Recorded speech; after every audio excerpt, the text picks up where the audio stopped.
Once again, good morning to you all. Thank you for joining us in this final session of this year's Fibre Future Talks.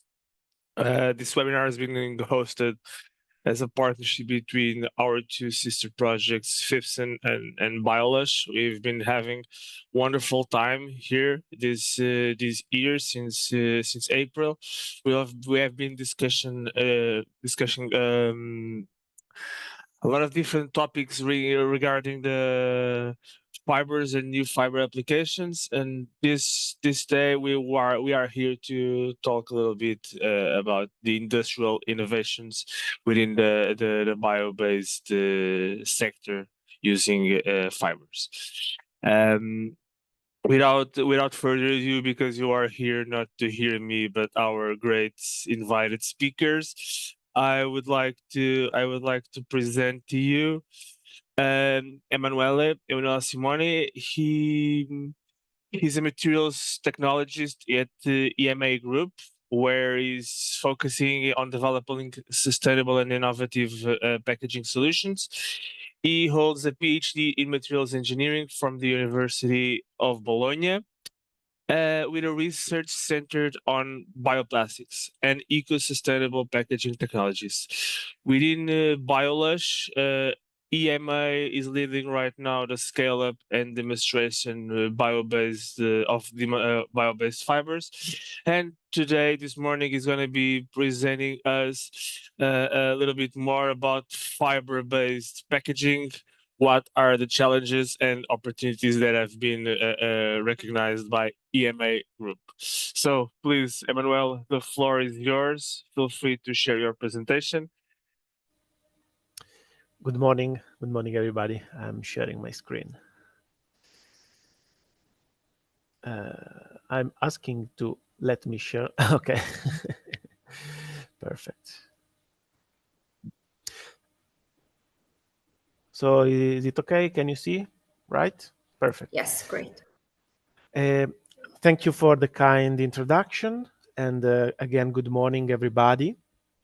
I will quickly introduce EMA Group and what I'm doing inside EMA Group, and then I'm focusing on this case study regarding fiber-based packaging. So EMA Group is a big packaging machine manufacturing company. So we build machines in our company, and we cover a lot of different markets, from pharma to flexible to even automation, so not real packaging, but assembling parts, tissue, and so on. So we see a lot of different packaging types. And inside this company, we are placed all over the world. So we are a multinational company. We have above 2 billion euros turnover, mainly in the European Union, and then North America, Asia, and so on. I'll go quickly on my activity here. I'm part of a team called Open Lab Network, which is actually a network of analytical laboratories, which is displaced in three main areas of the world. The first lab is in Lugano, Switzerland. One is in Ozzano, EMA headquarters, and one is in the US, in North America. We also have a testing area in Arezzo, in Italy, and I am stressing the testing area because what we do is analyzing packaging materials that will go on our machines and will contribute to create a closed pack. So as machine builders, we brought inside the company the know-how concerning packaging materials. So it's like having a bit knowledge of machine tires when you build a race car. So what you want to have real knowledge of that, since you have to choose correctly your tires to run fast. So what we do is analyzing materials, testing them on machine, correlating what we find out, on the tests with the material structure, build a database, improve our knowledge, and use this knowledge to troubleshoot wherever it happens that a new material maybe is not working correctly, or supporting project that wants to introduce new type of materials on machines. Of course, in the last 10 years, maybe even less, we started hearing about European plastic strategy, and then the single-use plastic ban, and now this year, of course, is the packaging and packaging waste regulation. So a lot of changes in the packaging materials, and what we want to do is follow them, even foresee them and be prepared when the packaging is changing, so that our machine can be tuned correctly to work with a new kind of packaging. And of course, since there's been this big wave, we are also trying to be a sustainable packaging observatory, so that we receive requests from all over the group and a lot of different applications, and we try to see where markets are going. So many customers from a certain type of application are asking us to use paper-based materials. So we register this information and then try to find out why, for regulation, for consumer push. So we try to be really transversal on the market inside our company, and also be a discussion addition in the big triangle that is represented by our customer, the material supplier, and the machine supplier, which is ourselves. So said so, I'm just briefly presenting what we have and what we use to characterize those materials. We have different instruments with which, at the end of the day, we want to create a sort of internal technical data sheet of a material and be able to associate the structure to the performances on the machine.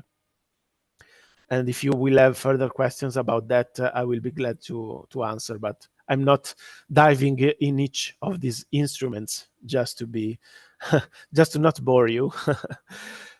So just to conclude this introduction, we really tried to achieve a full vision on the market trends and future scenarios, so that we can work in advance and be ready for changes. So we have, again, projects with even material producers, so not a customer involved, just the producer of the material, or in case of Bio-LUSH project, even consortiums at even an earlier step in the research. We want to be sure that materials are working with our machine and be aware of what we have to change if things are not working smoothly. And again, we study the regulatory framework to explain why those changes are coming and when those changes are coming. And of course, we receive requests from customers that wants to come to our facilities and both analyze the packaging material and perform tests even before going on the market. And of course, we try in all this environment to push towards a more sustainable packaging. If we see some value in the packaging that is proposed and it's more sustainable than the traditional one, we of course are very happy to try to give the chance to this kind of packaging to go on the market and have a success. So we're talking about trends, and we are observing two big trends nowadays. Recyclability is the key word to be really quick in that, and we are observing monomaterial recyclable plastic, meaning high percentages, almost 100% of the same type of polymer that is easier to be recycled, at least via mechanical means. And of course, new challenges represented by, for example, the introduction of recycled content in the packaging. We are observing this percentage of recycled content increasing inside these packagings for years now, and we are observing some challenge concerning the speed at which this packaging is really performing, and then in particular, we are observing fluctuations in the performances, like the recycled content is really fluctuating in quality. So we were able to find out that kind of trend, so something to be careful about. And on the other end, we have the paper-based materials, which are actually the topic of today talk, since paper at the end, it's a fiber. We take it for granted, but this is the most diffused fiber-based packaging that we are touching every day, and it's increasing. It's even increasing. We used to see it in certain application, and since 5 years now, it's really exploding. A lot of packs that were made of plastic are now made of paper, even if, as you can see also in the picture, there's always a polymer that is needed to be able to seal. Because if you just have to wrap it and no problems regarding hermeticity, for example, you can use just a slightly treated paper. But if you want to seal, and if you want to be hermetic, or even if you want to have a barrier to some gases, then you have to use a polymer nowadays to seal properly a pack. And coming on paper-based materials topic, we have a lot of different recyclability rules that are being developed and expanded by this PPWR, and hopefully we will get guidelines that will tell us what recyclable means, which is not straightforward nowadays to define. But still, we are going in that direction, and paper is a much different material compared to plastic. And we will see that in our experience for this case study of Ilapac Delta 360 machine, we will try to tackle this novelty regarding paper, and in particular the fact that a lot of different papers are seen on the market nowadays. As you can see here, we can space from 80 grams per square meter paper to 40 grams per square meter paper, so quite a different thickness of paper, coupled with quite different thicknesses of polymers, because like I said, to seal we need a polymer. And so since we have such a big choices of different paper that can be requested to work on our machines, we needed to study this type of paper behavior. And that's where our structure, Open Lab, came handy, because we have the instruments, we have the testing machines for certain applications. And so we started studying. And for certain paper-based material, we were observing that with the standard machine configuration, everything was working fine.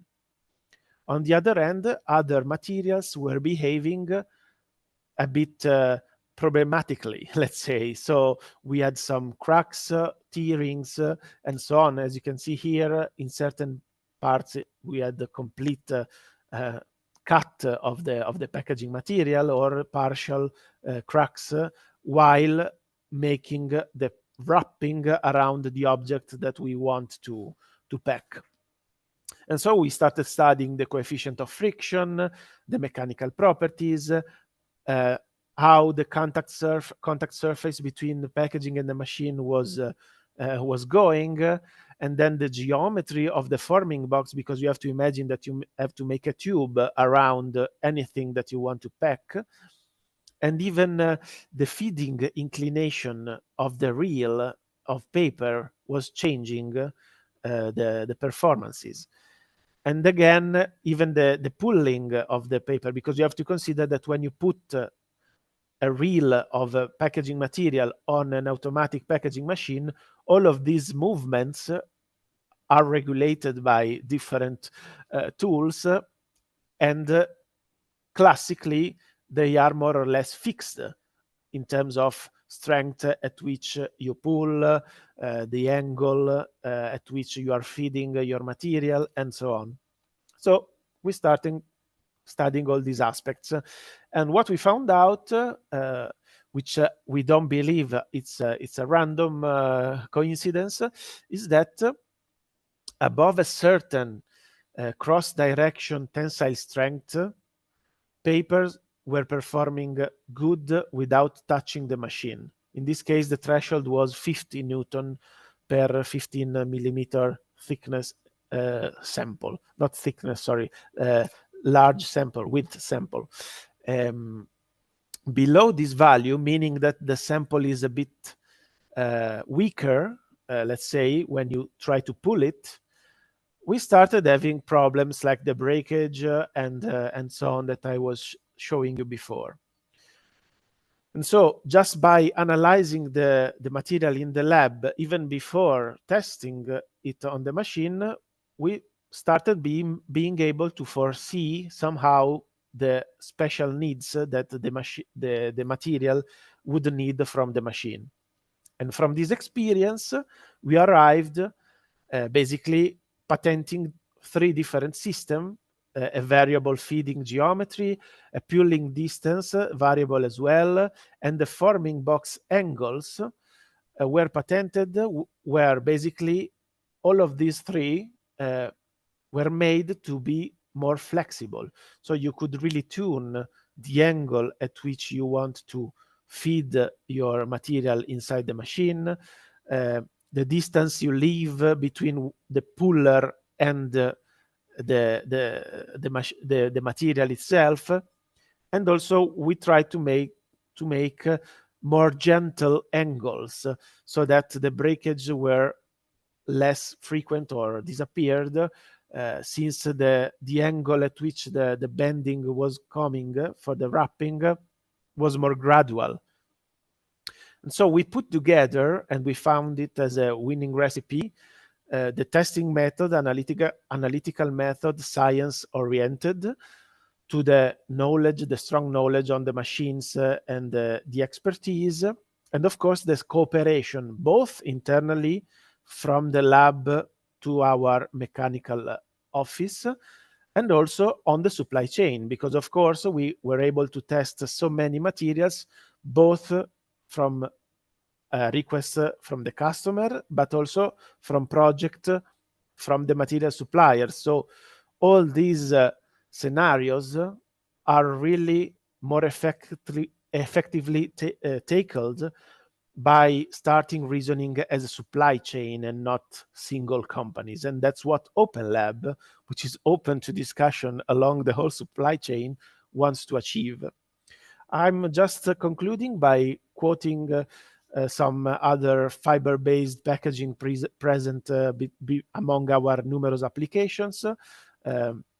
I'm quoting it because it's a bit part of the heritage of the company, since we started almost more than 60 years ago as a tea bagging machine producer. And so we have now 75 of global production of tea bags machine packers. So, of course, all about a tea bag nowadays is compostable and is made of fibers, because it's the cotton wires, a filter paper mainly made of abaca paper and fiber, and of course the little label made of paper. We also have recyclable external bags that are sealable nowadays, and we are working with those, also due to the requirements from the PPWR.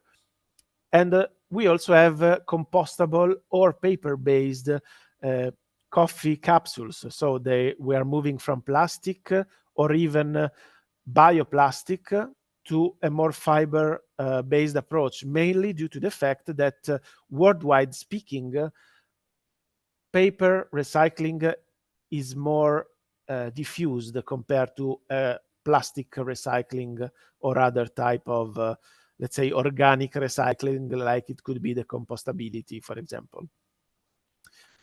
I'm concluding with a message that I already started giving, which is we observe a very chaotic packaging scenario. We have so many different possibilities, and we don't know yet which will be the answer. What we can provide as machine builders is to give to any customer a really flexible system so that any material that may arrive tomorrow, our machine will be ready, or even when we are lucky and we are working well, we already tested it, even if we are not on it's not on the market yet. And of course, this works very fine also for new biofibers being developed by this kind of European project, and any kind of new fibers that may come up on the market in the near future. So thank you for your attention. I hope I was okay with the time for for the presentation. And if you have any question, I'll be glad to answer. Thank you very much, Emanuele. This was very interesting. You were quite well inside our time. Now it's time for the audience to kick in with some questions. If there is something that you wish to talk to Emanuele.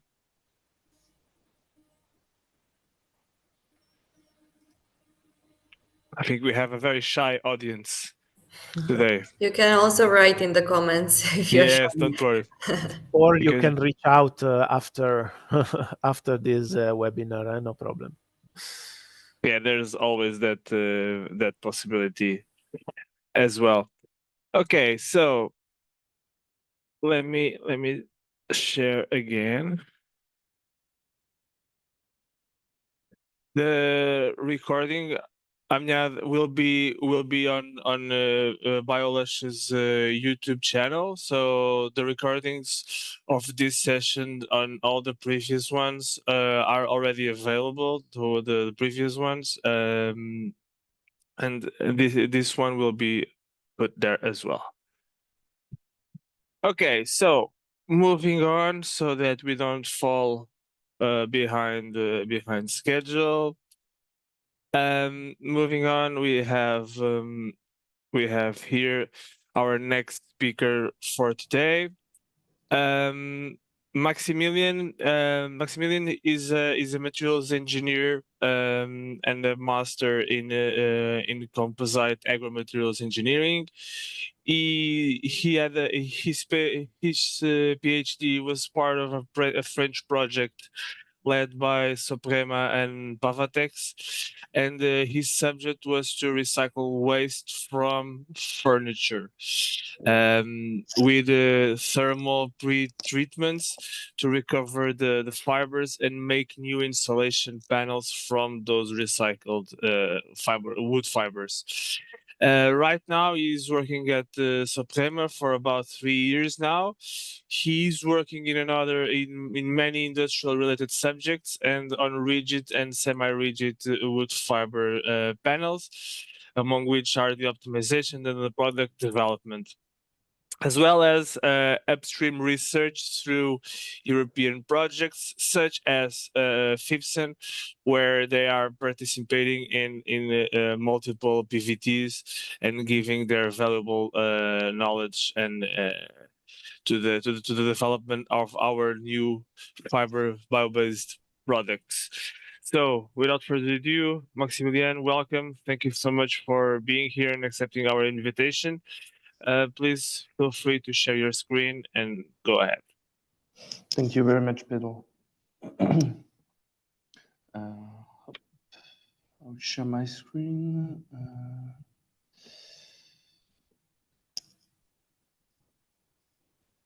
Can you see my screen? Yes. Yes? Okay. So first I will start with a presentation of the SOPREMA group because we are making a large range of products.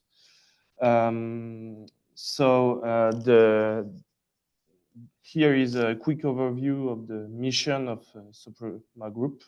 So we improve the people's well-being by protecting their environments with innovative and sustainable solutions for builders.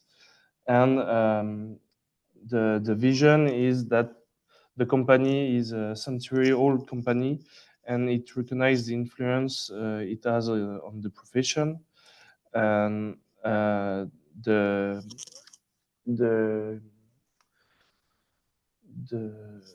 we have the conviction that we are responsible for construction, and we try to reduce our own impact, and so we are trying to use renewable materials. So a quick introduction of the SOPREMA group. It's a family-owned company since 1908. So the founder was a Charles Gayson, and it starts with a roof coating bituminous membrane. The first products came in 1909, and so this was the first activity of the group. And then we had the Pierre-Etienne Binschedler, that is the actual CEO, that makes the group expand to a lot of different solutions and applications. Fast, we can go through the key figures of SOPREMA. So we make over than 5 billion worldwide. We have over. Sorry, 100... Max. Yes. I'm not sure if your slides are changing. Oh. Have you changed on the IT? Yes, we didn't see that. Maybe you can put in the presenters mode. Here is the presenters mode. Did you see it? No. Okay. How can I do?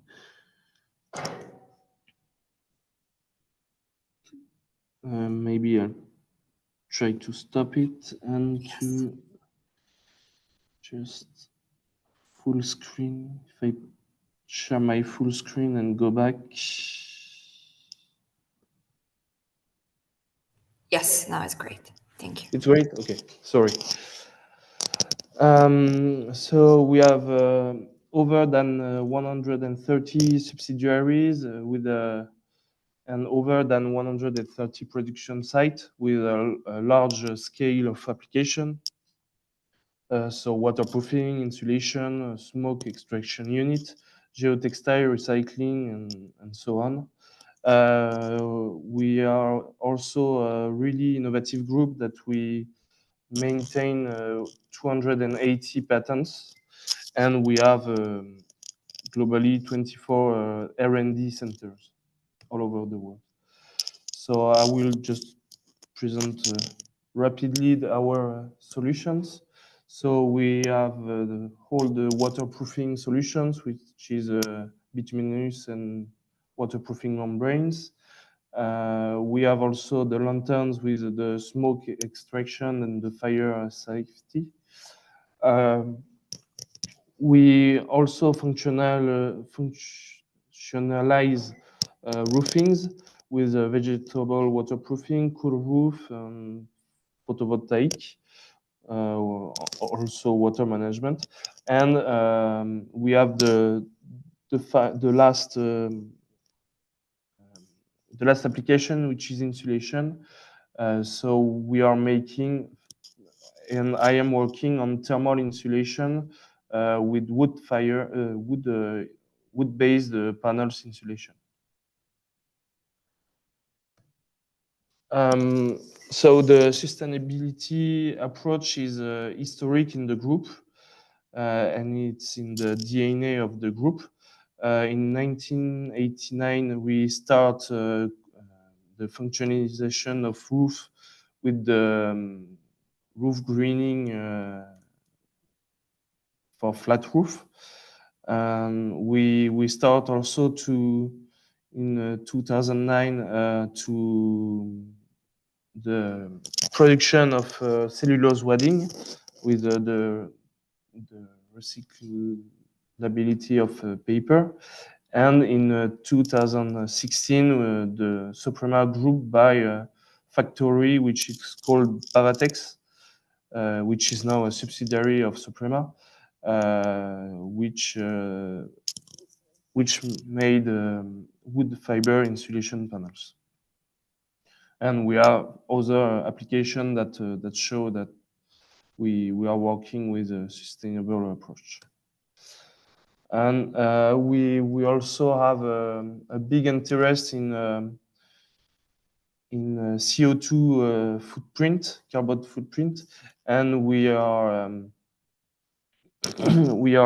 evaluating all the emissions from the different scopes, so the emissions controlled by the company, the indirect emissions, and also the emissions of CO2 that are generated by the manufacturer of the product. And it includes also the whole value chain, which is from the supply to the waste management. So here it's the value chain. So we have the production phase where we are trying to use materials that have the lowest carbon footprint. We have also the construction phase where we collect the construction waste to recycle it. So during the use phase, the functionality of the product allows to reduce the energy consumption. And during the deconstruction phase, we collect and recycle the waste that are produced. And we can just show a quick map of the R&D at SOPREMA. So we have 24 centers worldwide of R&D centers. And at the global, the R&D is around 130 employees. To speak about the Pavatex wood fiber plant, so the plant is located in Golbey, which is in the east of France. And we have a synergy with the paper mill, which is just next to us, to give a part of our steam that is used in the process. And currently we have 3 production lines. So we have the first and the third Pava 1 and Pava 3, which is the rigid insulation board line, and it capitalizes around 60,000 tons of rigid panels for each line. And we have the Pava 2, which is the industrial line for flexible panels and wood and cellulose wadding panels. So the raw materials that are used, for instance, is wood chips. So there is two sources of wood chips. So first we have the sawmill byproducts that are so it's not wood that is used for the building materials. It's the byproducts, and it's mainly composed of spruce. It came from sawmill around 200 kilometers around the factory, and the average distance made between sawmill and the plant is around 90 kilometers. We are also taking thinning logs, and then we have our own not sawmill, but our own shredder that allows us to make wood chips. And then with the wood chips, we can make wood fibers and then wood panels. As I mentioned before, we have two types of panel, which are on the left, the rigid panels. The density is from 110 kilograms per cubic meter to 200 kilograms per cubic meter. And the thickness is in one layer from 30 millimeters to 240 millimeters. And the main applications for these panels are rain barrier for roofing. We can use it on walls, on external insulation also. And the second type of panel is semi-rigid panels, which is made on Pava2, and we are making around 50 kilograms per cubic meter for wood and 35 kilograms for cellulose wadding, as we can see here. And the thickness is from 40 to 240 millimeters. And these panels, we can install them in partition, in walls, and also in roofing, in the attics, and etc. So that's why we have a sustainable approach in the SOPREMA group, and we are trying to search other sustainable sources of raw material. So that's why we are working also in different European projects and French projects. And we are working in the FIBSUN project. We are a subtask leader of the PVT1, which is the non-woven insulation material with M fines. The results were presented by Percy in the webinar of July. And here I will present the PVT5, the results of the PVT5, which with the aim of using Cattail and common reed. So with Cattail, we are studying the seasonality.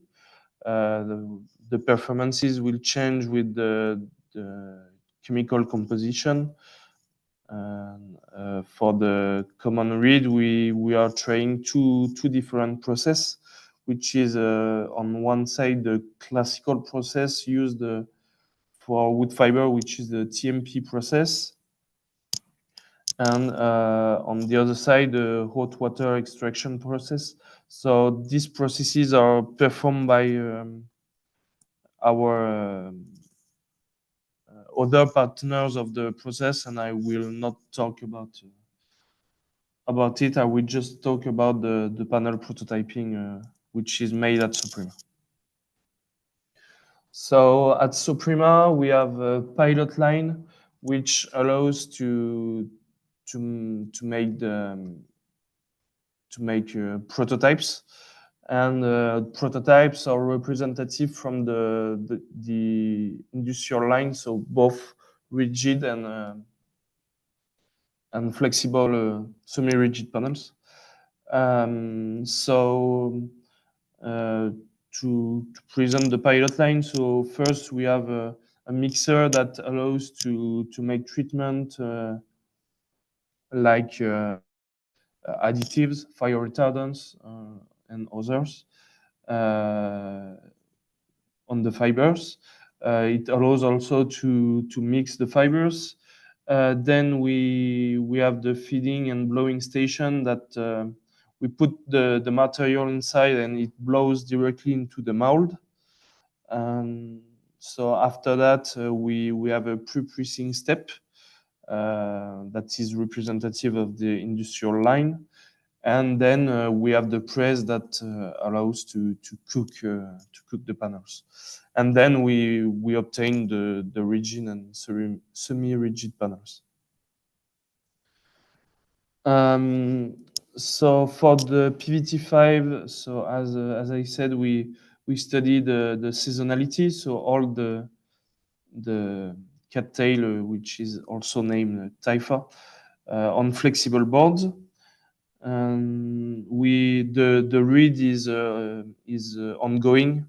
It's partially made, and what we can see is that we make several blends from 25 to 100% to see if we arrive to make panels, which are first nice to see, and then we characterize them to compare the performances with the reference, which is wood fibers.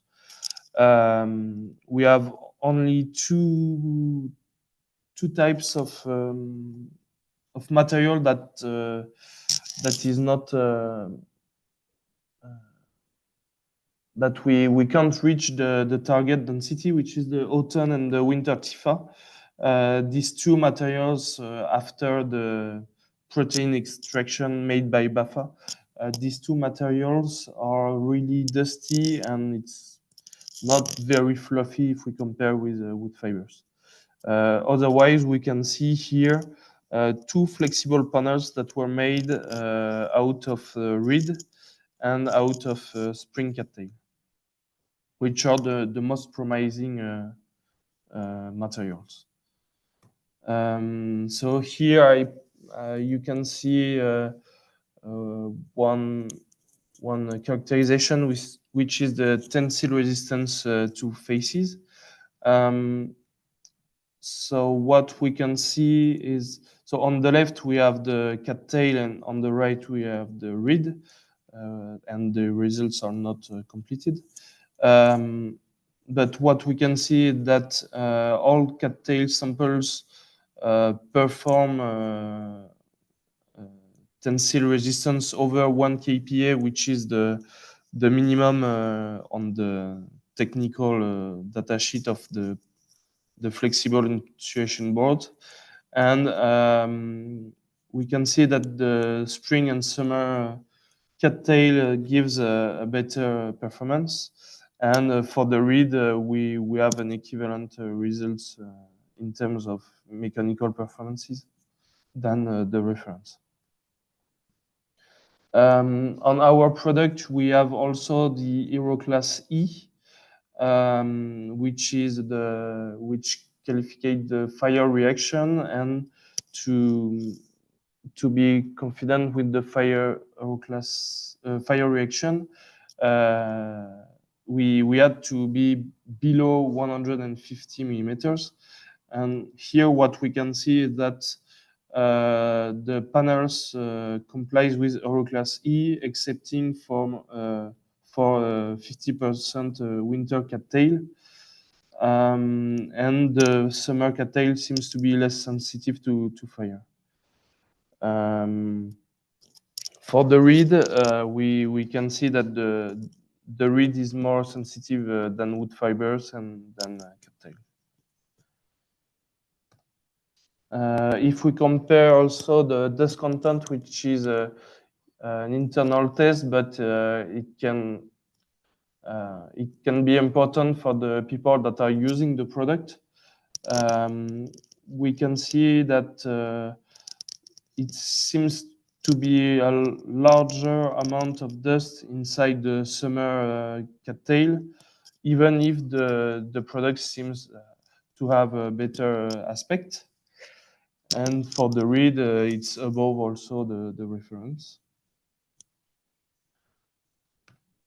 For the PVT5, we also made rigid boards at 120 kilogram per cubic meter. And as for the flexible insulation boards, the 100% of autumn and winter timber are very fragile, and it breaks under its own weight. So we think that it's due to the large amount of dust that is taking the glue, and it's really fragile after that. And we can see also the most promising panels here, which are spring cattail and reed. And I will go fast on the mechanical performances that were measured. So we can see that this product is more difficult, more exigent in terms of mechanical properties. So all the mixes didn't work. So here that we can see that it's not possible to achieve with cattail all the 50 kPa with 100% cattail, and a rate of 25% gives a slightly lower results than wood fibers. So for the rigid insulation board, we think that we cannot go up over than 25%, and for the reed we do not reach the compressivity at 10%. In terms of tensile resistance, we can go up to 50% cattail for all season. And for the spring and summer cattails, it appears to be the most promising, as I showed before the panels. So we will test these panels at higher density to validate the use of cattail at 25%. And for the reed, we are above the minimum, but we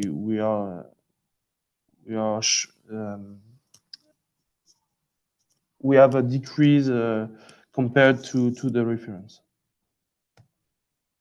For the rigid insulation board, we also watch the water absorption, which is really important since the panel can be exposed to water. So the uptake needs to be less than 2 kilograms per square meter. And so globally, what we can see is that when we add cattail,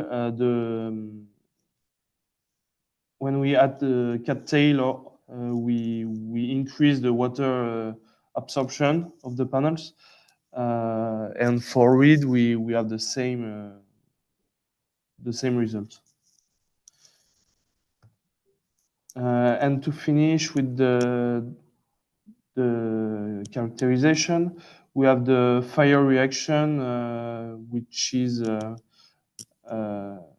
less than 150 millimeters. So all the panels complies with the Euroclass E.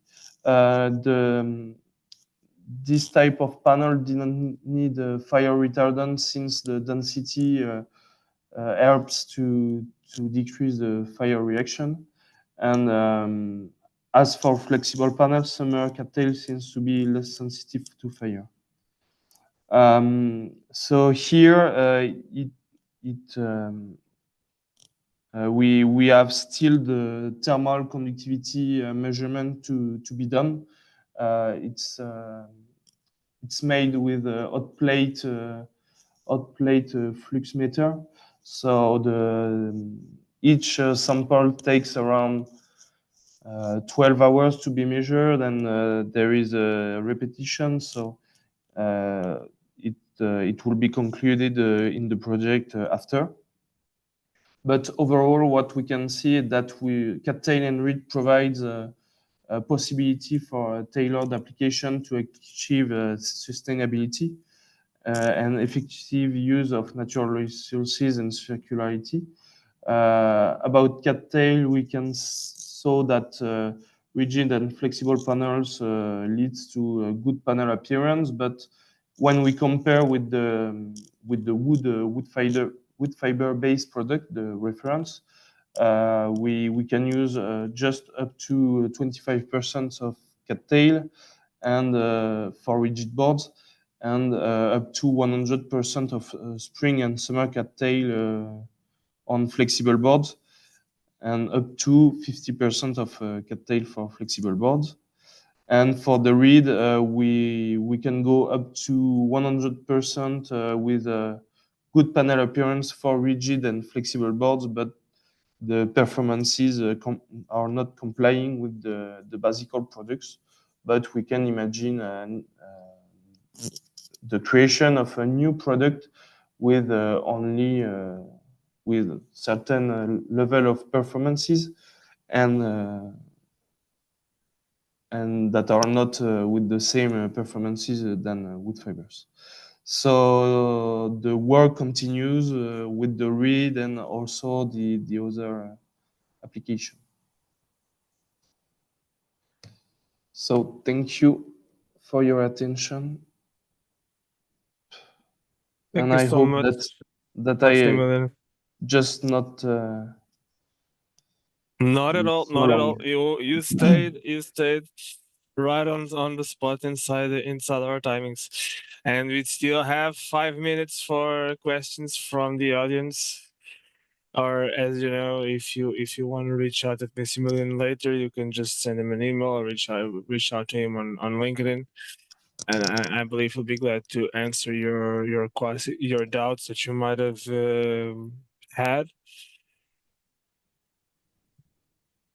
But feel free to take the opportunity if someone wants to say something right now.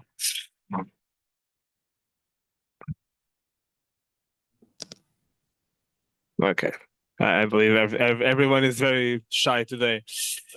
So, Milika, Miliana, our partners from Bio-LUSH, in FibSun's name, I wanted to thank you as well for collaborating in this amazing webinar series that we have hosted together. I think we were able to generate here some very nice talks, and we learned a lot of these new insights of what has been doing on each other's project, and we were very glad to be able to share this with our amazing audience that we've had along these past months. So for the time being, this is it. This will be the last session. Maybe next year we'll have the opportunity to run a new series of the Fibre Future talks. Maybe then we can give some updates also on the project's developments, on what we have been doing, what are the new amazing products we are being able to develop, what are the new amazing extraction of fiber techniques that we have been developing. So thank you all. It was very nice to have you here, and I hope to see you some other days. I don't want, if you want, girls, if you want to say something as well. Just thank you so much, firstly, to the speakers for being today here, for sharing your knowledge. It was really great to conclude with this industry aspect. And Pedro, thank you so much for this wonderful collaboration, for the great professionalism of your team. And yeah, I'm looking forward to new things, and for sure there will be more of them in the future. Great. So let's say goodbye to everybody. Thank you so much, and we hope to see you some other day. Bye bye. Thank you so much. Goodbye. Bye, Thank everybody. you very much. Goodbye.